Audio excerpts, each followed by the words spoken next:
Bien-aimés dans le Seigneur, je vous espère tous en forme. Je vous salue dans le beau et précieux nom de notre Seigneur Jésus. Nous sommes toujours dans la série Christ en nous et nous lisons aujourd'hui Jean le chapitre 14, le verset 10. Ne crois-tu pas que je suis dans le Père et que le Père est en moi? Les paroles que je vous dis, je ne les dis pas de moi-même. Et le Père qui demeure en moi, c'est lui qui fait les œuvres. Ça, c'est les déclarations du Seigneur Jésus lorsque Philippe lui a posé la question de savoir s'il pouvait leur montrer le Père. Et Jésus disait ceci, les paroles les enseignements qu'il donnait ne venaient pas de lui. Et deuxièmement, les œuvres qu'il produisait ne venaient pas de lui, mais venaient du fait que le Père demeurait en lui. Et nous comprenons ici que lorsque Jésus parle du Père en lui, il fait allusion au Saint-Esprit, puisque le Père, lui, le Père, il parle du Père qui est dans les cieux, il le précise, Père, au Père qui est dans les cieux, ou bien fait allusion au Père pour qu'on puisse comprendre qu'il est en train là de parler du Père qui est dans les cieux. Mais lorsqu'il parle du Père sur terre, c'est-à-dire pendant qu'il est en train de faire les œuvres sur terre, celui qui est en lui, c'est le Saint-Esprit. Et il dit, il appelle le Saint-Esprit ici Père. Et effectivement, le Saint-Esprit faisant partie de la Trinité sur terre, le Saint-Esprit égale au Père qui est dans les cieux. Le Père qui est sur le trône, il se déplace pas du trône, il est toujours sur le trône dans le ciel. Mais le Père sur terre, selon ce contexte, c'est le Saint-Esprit. Et maintenant, Jésus nous fait comprendre que le fait qu'il produisait des œuvres, le fait qu'il faisait des enseignements qui n'ont pas existé par le passé, c'est juste à cause du fait qu'il était dans le Père et que le Père était en lui. J'insiste beaucoup sur cet aspect des choses pour le croyant. Pourquoi? Parce que Jésus avait mené une vie extraordinaire. Il avait vécu sur terre avant d'aller à la croix. Il était exceptionnel. Et tout le monde désire être comme Jésus. Tout croyant voudrait mener une vie qui ressemble à ce que Jésus a pu mener comme vie sur terre. Et c'est possible. C'est parce que c'est possible qu'il a pris les 3 années là à mener une vie qui est un exemple, un modèle. Et à la fin des comptes, il est mort à la croix pour que nous comprenions que celui qui a mené cette vie-là, la même capacité, la même vie qu'il avait, à partir de la croix, cette même vie est transmise à toute personne qui le reçoit, pour qu'il puisse mener cette qualité de vie. La raison pour laquelle je peux te dire que c'est possible de mener la qualité de vie que Jésus a menée sur terre avant de partir, et c'est possible de la mener sur terre. Ok?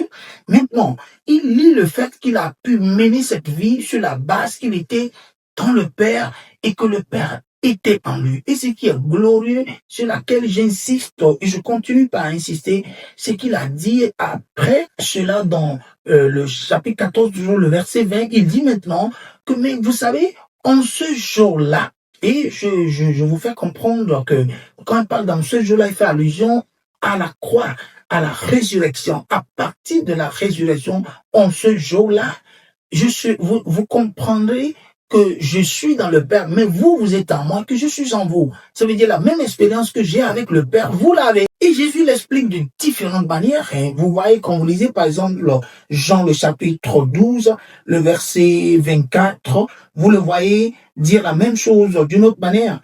Il dit, en vérité, je vous le dis, sur le grain de blé qui est tombé en terre ne meurt, il reste seul. Mais s'il meurt, il porte beaucoup de fruits. Il est là en train de parler de la mort et de la résurrection. Vous le comprenez comment? Le grain de blé, c'est comme on prend le cas de maïs, puisque nous avons plus le maïs sous les yeux ici. Quand vous semez le maïs pour produire des fruits, se reproduit. C'est-à-dire vous avez une autre forme de maïs, de la même configuration, du même contenu, de la même forme. que ce que vous avez semé. Donc Jésus voulait dire par là que si je ne meurs pas, je ne produirai pas des espèces égales à moi-même. Voilà, c'est ce qu'il voulait nous faire comprendre par ce qu'il disait là. Il faisait donc allusion à la mort et à la résurrection. Et c'est ce qu'il interprétait ou bien, ouais, par le fait que en ce jour-là, vous connaîtrez que je suis. Voilà, donc c'est la même chose dont il est question ici. Ça veut dire que Jésus qui est mort, en ressuscitant, il est ressuscité avec des gens ou bien il a porté des fruits qui sont des personnes de même espèce que lui. Voilà. Et c'est pour cela que nous avons dans le livre de 1 Jean, le passage là qui dit, tel il est, tel nous sommes dans ce monde. Ça veut dire que maintenant même sur terre, la même forme que Jésus a, c'est ce que nous sommes aujourd'hui. Ce n'est pas ce que nous serons quand nous irons au ciel. Non, sur terre actuellement, la configuration, la forme de notre esprit, la capacité que notre esprit en nous a, c'est que il est égal à la personne de Christ qui est ressuscité des morts. Et c'est très important de comprendre cette affirmation de Jésus lorsqu'il insiste sur le fait qu'il est dans le Père. Il dit, ne croyez-vous pas que je suis dans le Père et que le Père est en moi. Et cette fusion-là, il explique en disant que les paroles qui sortent, les enseignements que je donne, ce que je dis ne vient pas vraiment de moi-même. Et ce que je fais, je produis comme œuvre, mais c'est le Père qui est en moi qui fait toutes ces choses-là. Et c'est très important que le croyant aussi arrive à ce niveau de conscience et de connaissance. C'est-à-dire que tu es conscient du fait que tu as le Père qui est en toi. Et toi-même, tu es dans le Père et le Père est en toi. Et le Père ici, c'est le Saint-Esprit. Le Saint-Esprit est en toi et parce qu'il est en toi, ta vie, sur le plan naturel, ordinaire, tu fais de ton mieux, mais tu es conscient que le côté surnaturel de ta vie ne vient pas de toi. Parce qu'il doit nécessairement, parce qu'il y a une fusion entre l'humain et le divin.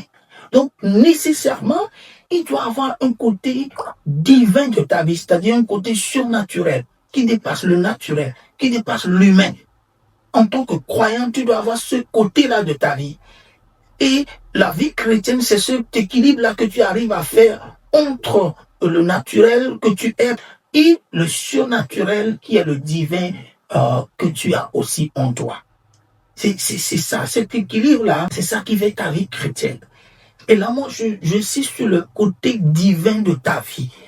Et c'est ça qui fait de toi le Fils de Dieu, comme je l'ai dit la fois dernière. Et ici, parce que j'ai vu ce qui fait l'entreprise de Jésus, ce qui constituait son travail, c'est l'œuvre d'enseignement, l'œuvre d'évangélisation, l'œuvre de guérison et autres. C'est ce qui faisait, lui, son vécu quotidien. Mais toi, en tant que croyant, ton vécu peut être ton travail, ton entreprise, ton foyer, l'éducation de tes enfants, mais ta vie chrétienne dans sa globalité, le Père qui est en toi doit pouvoir affecter et les propos, comme Jésus, lui, ce qui fait une bonne partie de son travail, c'est qu'il enseignait. Donc les enseignements, ces enseignements, il les faisait comprendre que ces enseignements ne viennent pas pleinement parce qu'il y a du surnaturel dans ce qu'il enseignait. Et il le faisait comprendre que, mais s'il y a du surnaturel dedans, c'est vraiment parce que le Père est en moi. Ça veut dire quoi? Ça veut dire que toi, peut-être que tu n'es pas dans l'enseignement, tu n'es pas dans les guérisons et autres, mais tu es dans plein d'autres choses. Tu as ton travail, tu as ton business à gérer, tu as ta famille, tu as ton mari à la maison, tu as ta femme et tout. Dans tout cela, le Père qui est en toi voudra se faire sentir dans tous ces compartiments de ta vie. Et pour que cela soit ainsi, il faut que tu en sois d'abord conscient. Parce que Jésus, de par ses propos, nous comprenons qu'il était tellement conscient du fait que le Père est en lui et qu'il est dans le Père. Il a maintes fois dit, il y a plein de passages qui le disent, surtout dans le livre de Jean. Il a fait beaucoup allusion au fait qu'il était un avec le Père. Mon bien-aimé, sois aussi conscient du fait que tu es un avec le Père. Un avec le Père. Que personne ne t'amène à voir ta vie plutôt du côté humain, avoir rien que le côté humain de ta vie.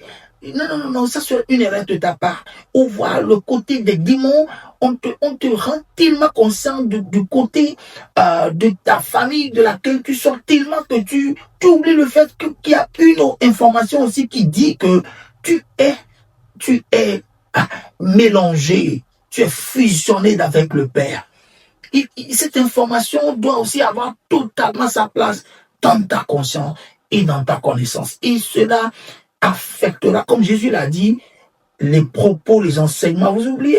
Mais les paroles qui sortent de ma bouche ne sont pas de la chair. Les paroles qui sont de ma bouche sont vie et esprit. Il était conscient que parce que le Père, qui est le Saint-Esprit, l'habitait, il était conscient que ce qu'il disait était esprit et vie. Vous voyez là? Mais c'est là le partage de tout croyant, parce que l'expérience qui le fait dire tout cela à partir de la résurrection, c'est aussi ta portion. Toi aussi, tu es mélangé, fusionné avec le Père, selon Jean 14, le verset 20. En ce jour-là, tu es inclus, tu es totalement fusionné avec le Fils, et le Fils étant dans le Père, tu es dans le Père.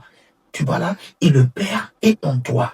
Et comme Jésus était conscient du Père qui était en lui et parlait sur la base de cela, mon frère, je voudrais que tu en sois aussi conscient et que tu sois d'accord que les œuvres qui constituent le travail que tu gères, la société que tu gères, le travail que tu fais, n'importe quoi de ta vie, sois conscient du fait que le Père qui est en toi affectera, et parce que tu en es conscient, tu lui donneras accès, tu lui donneras main libre, voilà, d'influer sur toutes ces choses-là que tu as au-dedans de ta vie.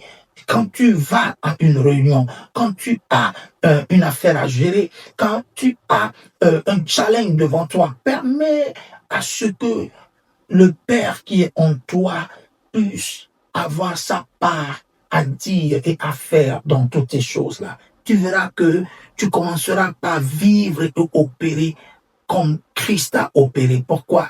Parce que lui, il était conscient du fait qu'il est un avec le Père. Le Père et moi, nous sommes un. Et les Juifs l'ont compris. Jean 10, le verset 30. Il faudrait que toi aussi tu le comprennes. Le Père et toi, Jésus et toi, vous êtes un. Il marche et vit dans cette conscience-là. Quand il est un avec toi, il n'y a pas de place pour un démon dans ta vie. Quand il est un, imagine-toi, c'est-à-dire quand tu as cette conscience-là, il y a plein de choses que tu ne diras pas. Tu n'auras plus l'impression d'être séparé de lui. Tu n'auras plus l'impression de t'approcher. Tu es un avec la personne. Ça veut dire que tu te déplaces avec lui. Tu vis avec lui. Tu ne vas même pas le voir puisque tu es constamment avec lui. Tu es mélangé avec lui. Tu ne vas plus chez lui. C'est pourquoi j'ai l'habitude de dire, ce n'est pas le temple qui garde Dieu et nous venons le rencontrer. Non, nous y allons avec Dieu parce qu'on est fusionné avec lui. Par conséquent, tu te déplaces avec lui. Tu n'auras pas, quand tu veux prier, tu n'auras pas cette sensation-là d'avoir le Père très éloigné de toi. Et là, tu as besoin de sentir quelque chose avant de penser, de croire et d'admettre le fait qu'il est pleinement là. Non, ça ne sera pas ton cas. Tu vivras conscient constamment du fait que tu es uni avec le Père. Et ça affectera ta vie positivement. Mon bien-aimé, ce soir ou ce matin, ça dépend de l'heure, tu me suis. N'oublie jamais le fait que tu es un avec le Père. N'oublie jamais le fait que Christ est constamment en toi. Le Père qui demeure en moi, c'est lui qui produit ses œuvres. Le Père qui demeure en toi aussi, c'est lui qui produit des œuvres dans ta vie, dans ton foyer, dans ta maison, dans ton ministère, dans tout ce que tu fais. C'est lui qui produit ses œuvres en toi. Que le Seigneur te bénisse. Amen.